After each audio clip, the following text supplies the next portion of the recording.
WKRP, Philadelphia's #1 college radio station. We've got Brian Haddad joining us. Brian Haddad is the 94.1 Evening Drive host. The man's name is Sludge. He's also the host of Leading Off with the Phillies. Brian, how are you today? What up? Great to have you on the show. Thanks for joining us. Let's get right into it. The Eagles, where do you even begin? I mean, first of all, you got to take it with a grain of salt because obviously there's some continuity issues, and the team is very hurt right now. But what are your concerns going forward? Yeah, how much time do we have? The concern.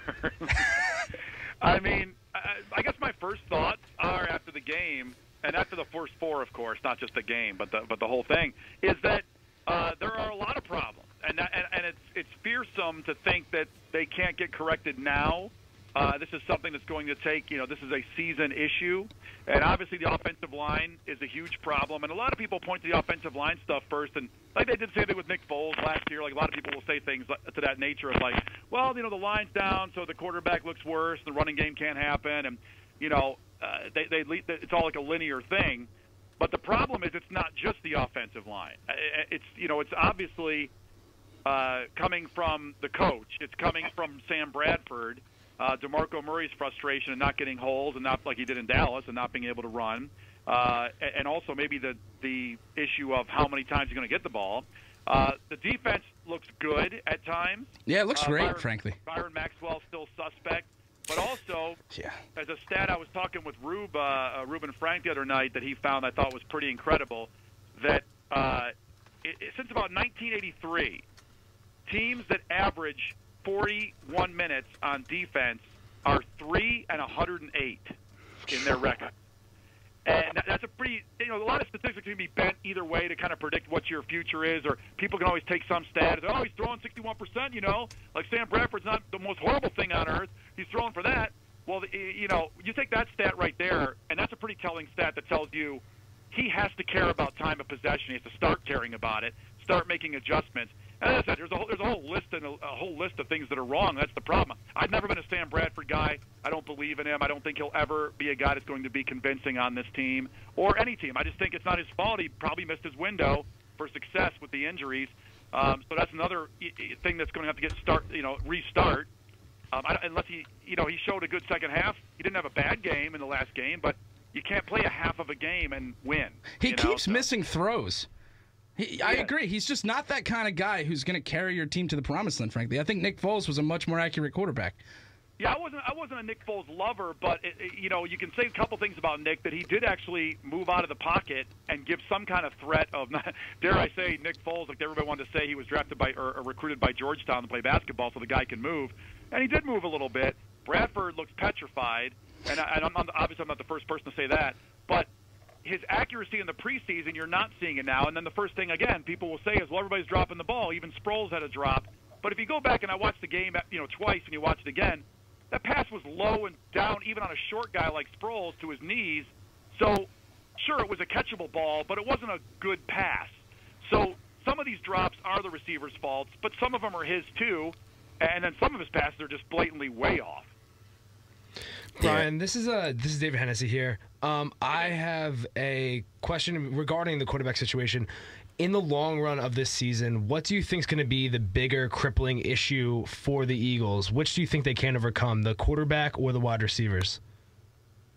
Well, obviously, I think it's the quarterback, because I think the wide receivers, like Aguilar had a beautiful catch, and Jordan Matthews has showed us stuff that he has the skills. Although, as you just said, there's still no veteran. I mean, when Miles Austin and Riley Cooper are catching the touchdowns last week, it's kind of scary, actually. It's kind of frightening.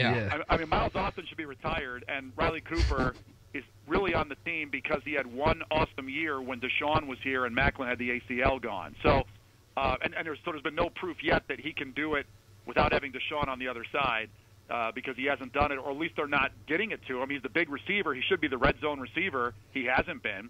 But I think it comes back to the quarterback, and I guess the reason I say that, and trust me, I am not comparing him to the elite in the NFL like an Aaron Rodgers, Brady, or Breeze when you saw that game Monday night. But when you do see those guys throw, they make guys catch balls that shouldn't be catching balls because of their accuracy. I'm just saying Sam Bradford, the problem is you have to be a little more accurate, and with these rookie receivers, even more so. So I think my concern's more the quarterback than the receivers going forward. I guess that's my answer to your question. You mentioned Drew Brees. I mean, obviously the guy still has it. For some reason they don't have Jimmy Graham on that team anymore. That's a whole other conversation.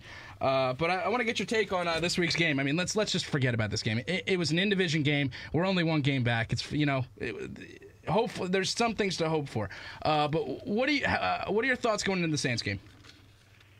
Well, especially after seeing Drew Brees come back from the rotator injury, looking pretty awesome. The team is decimated, like you said. He was ticked off when they let go of Sproles, and he had to be really ticked off. They keep taking his weapons away, and then took off Jimmy Graham away, who's just a beast, and not really in a beast in Seattle, more of trying to be a blocking tight end. Mind-boggling. If he's on your team, you got to get 100 yards to that guy every game. Yeah, I mean, I know that, and you see Russell Wilson last night, a couple fumbles, and he needs a little help. Hey, got this 6'7" dude out here that can catch. Little help, but yeah, I mean, obviously each week I've said, must-win game. But this is really a game where the season could get dark. It could get. You're talking about the Saints, the Giants, and the Panthers before the bye week. They could lose all those games, and then you're talking about a gone season. I think a lot of people are putting this game on. The season's over.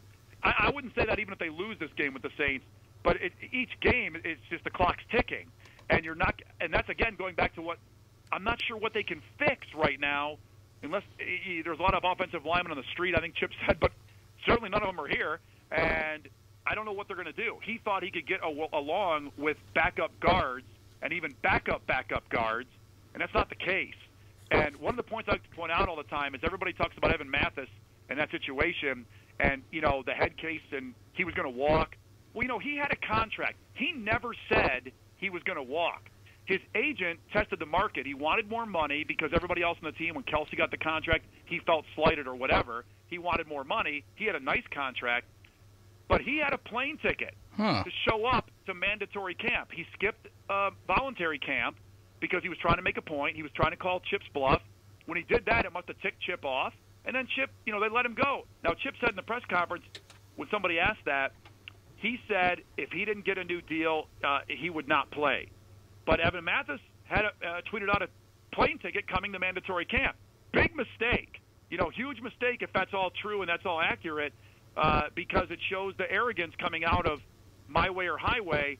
Well, sometimes you got to work with some head cases. Sometimes you got to have some head cases on your team to win a title, and it proves talent beats culture, in my opinion. I don't know. I'd rather have a locker room with a couple head cases with more talent than everybody just getting along nicely and then losing. Hey, Brian, this is JT. My question is, to you is, so we just saw the Dolphins let go of Joe Philbin the other day. They have all those big offseason acquisitions, strengthen up the defense, and they've come out with a poor 1-3 record so far. And you can see the thing with the Eagles, a lot of big-name acquisitions. You have DeMarco coming in the offseason, Byron Maxwell. How much of a leash does Chip Kelly now have, knowing that, Joe Philbin has just been fired. His team is starting off to a poor start. I mean, does he last? If the Eagles perform poorly, could he be gone by the end of the season? I think no matter what happens, he's here the rest of the season. Like, even if they go, guy, I don't want to say it out loud, but if they win one game, I mean, I don't even want to say that. But I think with the way Jeffrey Lurie operates, I think he'd be here through the end of the season. But if it's that kind of disaster, I think he is in jeopardy. If he goes 8-8 or 7-9, which is still obviously horrible by the fans' perspective and our perspective, I think he could survive it. Possibly, if he, the argument is, I brought Bradford in to make some draft day monster trade to get Mariota, and it failed. Sorry, I tried, I risked something. Again, if that's the truth, which I think it is, but a lot of people don't believe that. But if he could maybe make that argument, if he recovers somewhat and shows some kind of fight throughout the season, maybe he could survive this another year if it goes that way. But if it's a 4-12, last Andy Reid season, there certainly could be the end, or at the very least, he's maybe a Billy Davis gets fired, a sacrificial lamb somewhere. gets fired. I mean, none of us really know what Pat Shurmur does. I mean, I guess Chip is the offensive coordinator really, too. No one really talks about his issues.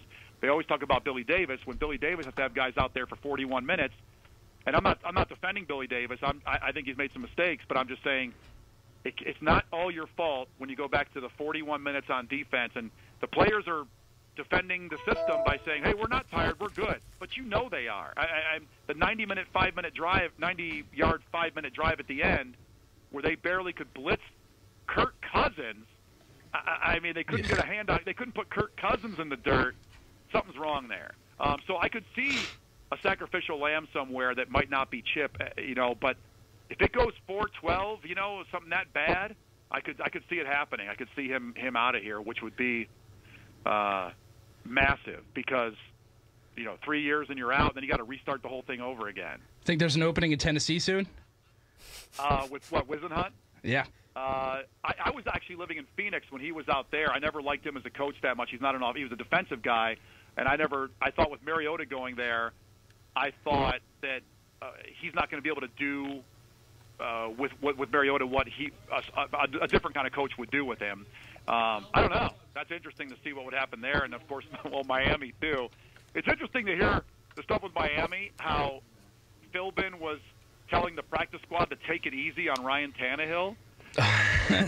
I'm like, that's so typical. Token, if you ever read about how the Packers train Aaron Rodgers, they give the defense the play to test Aaron Rodgers. That way they know exactly what Aaron Rodgers is going to do to see how good Aaron Rodgers really is in practice, and he still shreds them.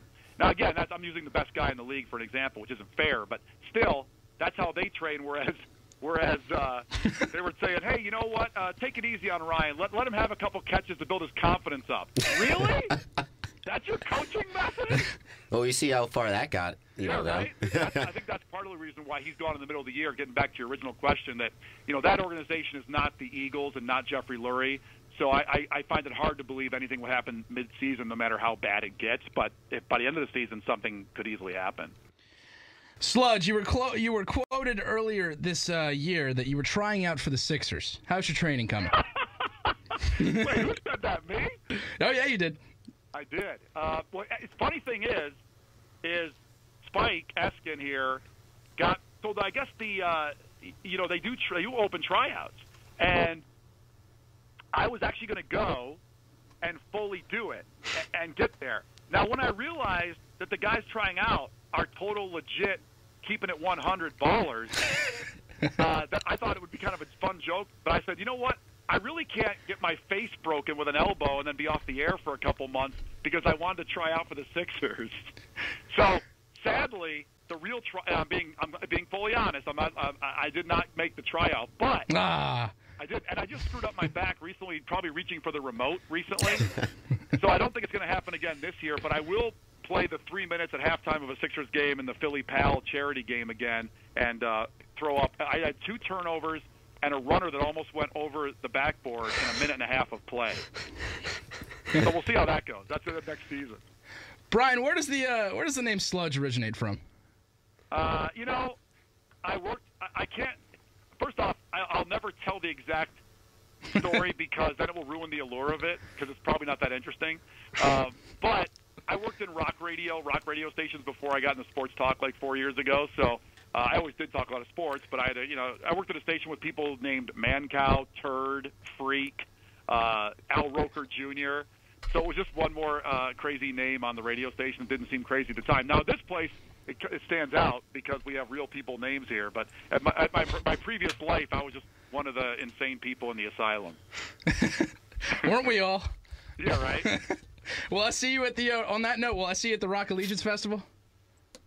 Wait, why am I drawing a blank on that? It's October 10th. It's at PPL Park. Rob Zombie's the headliner. It's music, craft beer, and gourmet man food. Yeah, I did know that show.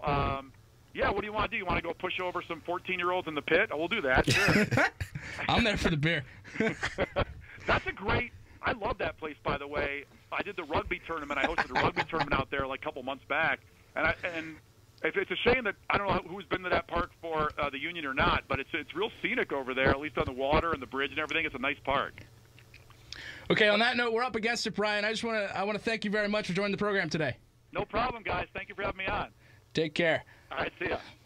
That was Brian Haddad, evening drive host of 94 WIP. You can hear him 6 to 10 weekdays on 94 WIP. Thank you very much again, Brian Haddad, for joining the program. On that note, we're going to take a quick break here at WHIP. You're listening to WHIP, Philadelphia's #1 college radio station.